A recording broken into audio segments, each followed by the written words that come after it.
दोस्तों, ज्यादा समझदारी विनाश का कारण होती है।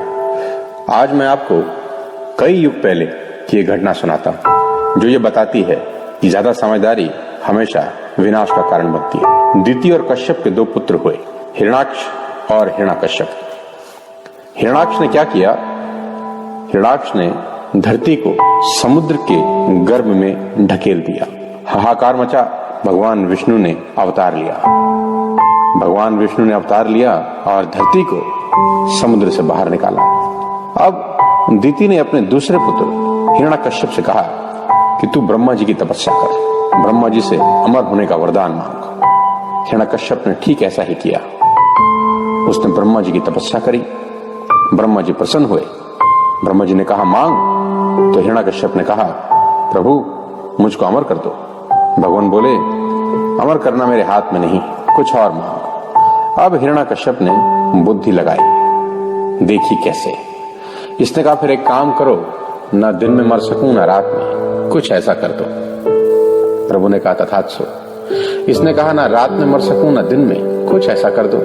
प्रभु ने कहा तथास्तु। इसने कहा ना आसमान में मरूं ना धरती पे, कुछ ऐसा करो। प्रभु बोले तथास्तु। इसने बोला ना इंसान मार सके न जानवर। प्रभु बोले तथास्तु। ये बुद्धि लगाता गया। इसने कहा ना अस्त्र से मर सकूं न शस्त्र से।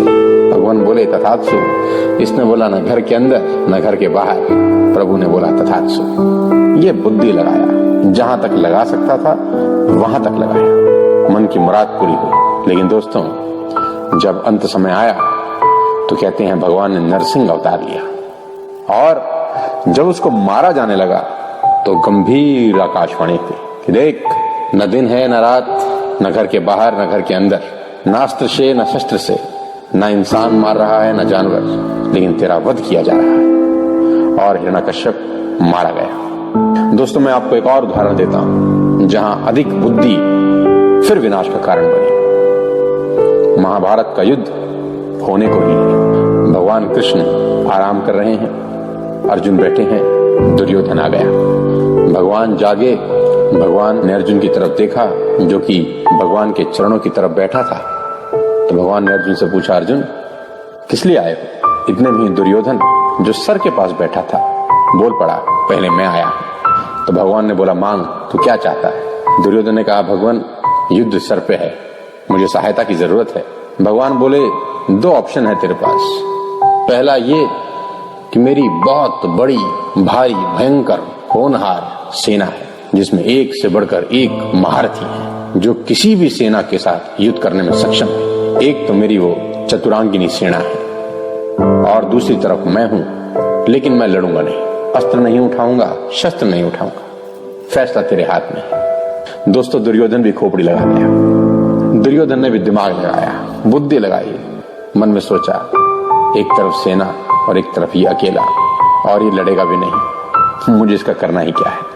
दुर्योधन बोला भगवान सेना दे दो। भगवान ने कहा तथास्तु। दोस्तों, 100 के 100 भाइयों के समात कुल नाश हो गया।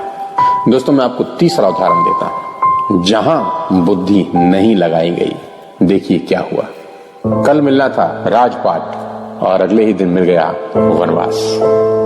मां ने कहा, पिता ने 2 वर दिए थे, भगवान राम से कहा, और उस 2 वर में तुमको 14 साल के लिए वनवास और भरत को राज तिलक।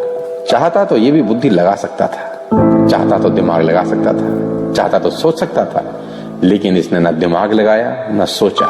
इसने एक ही बात कही कि मां कब जाना है, और ये 14 साल के लिए वनवास चला गया। दोस्तों, जो बुद्धि नहीं लगाए उनकी पूजा युगों युगों तक हुई, और जो बुद्धि लगाए वो विनाश का कारण। मैं आपसे इतना ही अनुग्रह करना चाहता हूं कि ज्यादा बुद्धि हमेशा विनाश का कारण बनती है। धन्यवाद।